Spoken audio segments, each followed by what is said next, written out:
Good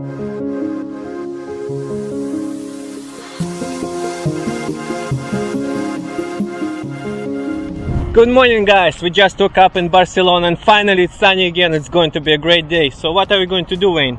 Today we're meeting the Jetsurf team. We're going to discuss the Motosurf Worldcup for any of you that are interested in that, the rules and regulations regarding racing. It's going to be a very interesting day, and of course, like any good jet board testing tour, we're going to be on the beach, we're going to ride our boards, we're going to have some good fun.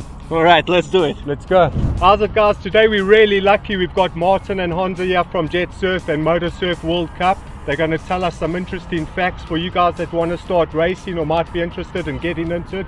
These are the guys to speak to. Okay, let me start with Martin. I know you've been testing a hybrid board last year. It's a part electric, part petrol. So tell me a little bit more how it went. Yeah, it is still a project that we are being developed at the moment, and it is a hybrid model where you can decide if you use the combustion engine or if you use electric engine. We've done some testing and it looks pretty good so far, but the announcement of the board needed to be postponed because of the new legislation coming in, but I think definitely it will be a very interesting model to keep an eye on.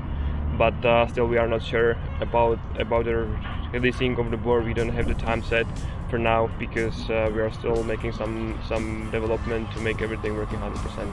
Okay, let me ask you more about the capacities that the factory is having right now and how you're increasing the capacity. Yeah, our main goal is not to increase the capacity significantly. What we need to do now is to make everything steady, and of course we are increasing the capacity slowly, but the main target to bring the perfect product on the market, so we focus more on the product perfection than on increasing the capacity. I see. Okay, and now we have Honza. He's the director of Motosurf Worldcup. So Honza, tell us a little bit more about the federation, about the Motosurf World Cup, because I know a lot of people who even own Jetsurf don't know much about it. So how can they participate? What are the rules? Yeah, okay, so the races we start at 2012. The Jetsurf factory started with small races in Czech Republic. Now we are the second year after the brand Motosurf World Cup. And it's start part famous sport, I think, because we are really happy that we could find really nice places in the city centers. So we are going with the races near the people. The people don't have to go for the races long away. So I think that's the reason why we are still increasing also the number of the riders. In Prague we had totally full start list. There was 48 guys and 18 girls. I think it's really good results, and now in USA it's totally same.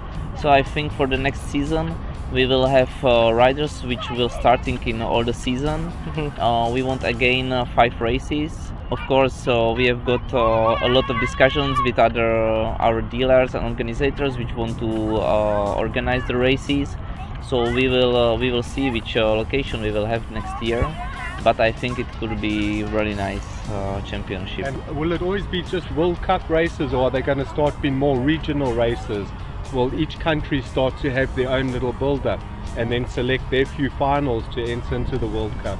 We still have problem that if somebody looks for the results, it still looks like the Czech championship a little bit. That's the reason, because a lot of riders which starting with Jetsurf is from Czech Republic and they are really fast. So for the other riders it's difficult to get to this level of the riding, but I think it's much getting better. So now, for example, in China we had there this year 2 local races which was on really good level, and they are starting 18 riders from China, and someone from them was really fast.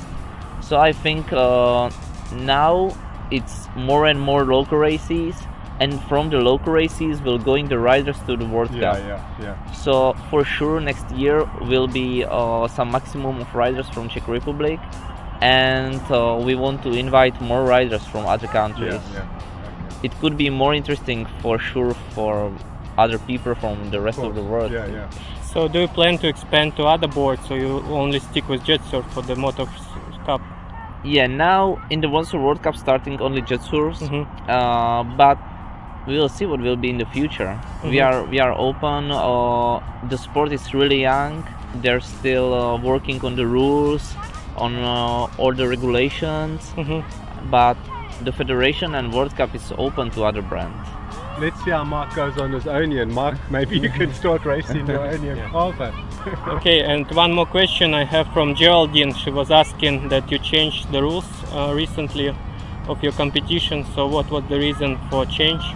Yes, of course, it's changing, but we can't say changing. It's still moving. It's developing. Yes, exactly. So it's the progress. Yeah, it's work in progress. Yeah. All right. Okay, guys, I think this was pretty cool interview. I cannot wait to get to the water.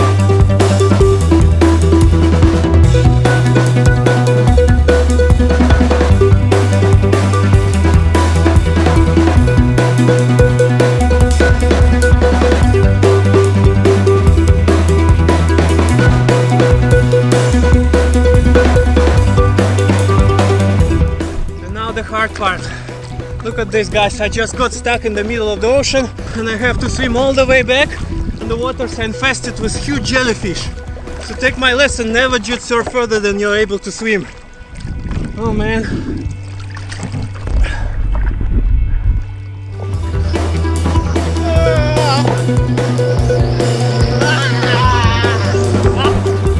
Oh man, that was incredible.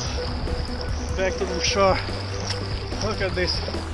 It's like a bee. But didn't you see them when you went out? There's so many! You should have come straight back. It's full of jellyfish size like this. It's great. Okay, Wayne, what actually happened with my board? Why it stopped working? Basically it just flooded. The foot straps are the wrong way around for you, so that was a bit more difficult. You were surrounded by hundreds of jellyfish, so you were on the board instead of off the board. I don't blame you, but it got a bit of water in the engine. Took 2 minutes to fix once you swam back to the beach, and off we go again. Yeah, it's alright again. It's good to go. Okay guys, it was super fun. It was a lot of adrenaline, swimming away from the jellyfish and riding around with professionals. I was first time in my life in the wrong stance, so that was super crazy but super fun. So Martin, my question was, what's the future of Jetsurf comparing to other electrical boards that are coming out on the market? What do you see? Well, of course, we want to stay focused on the combustion engine, and we want to continue development like it is, because we want to keep the mobility of the board, we want to keep the power, and we want to make it as easy as possible for the customers to take it to holiday, take it to the car. You know, it is even possible to carry the board on your back with the special design bag we provide with the board. So this is the way we would like to see the future with Jetsurf. And Mark, I mean, you can relate to that. We're traveling around with a whole lot of boards, and there's no doubt the Jetsurf's the easiest board to move around with, to travel, to fly, even for driving. So we agree with that. There's no two ways about that. Okay guys, thank you so much for coming for our tour. It was such a pleasure meeting you. So for us also. Thank you very much for having us, and see you guys in future. Let's do that one again. It's like one of these girls playing this game, you know.